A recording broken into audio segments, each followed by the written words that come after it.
আমার বাবার লাশ রেখে আমি পরীক্ষা দিয়ে দিয়েছি। আসার পর আসার পরে আমি আর বাবাকে দেখতে পাইনি।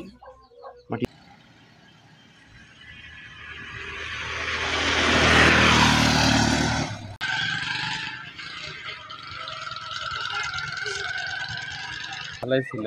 এই পর্যন্ত সকাল 5টা পর্যন্ত ভালোই ছিল। 7টার দিকে খাওয়া দাওয়া করার পর শোয়ার জন্য গেছে, যায় হঠাৎ করে শ্বাসকষ্ট ভাসে তার। আসার পরে তার একটু বুক চাপ দেওয়া দেওয়ি করার পরে তাকে মেডিকেলে নেওয়ার চেষ্টা করা হয়, রাস্তাতে মৃত্যুবরণ করে। আচ্ছা,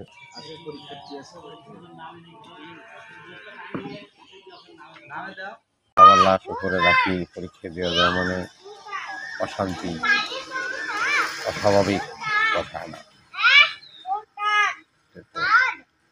কালকে আমার মামা মারা গেছে রাত 10টায়। আর বোনের আমার পরীক্ষা ছিল, বোনের অভিভাবক কেউ নেই, কারণ অনেক কষ্ট মনে করো পরীক্ষাটা দিতে গেছে, কিন্তু মেয়েটা তো ইতিম হয়ে গেল।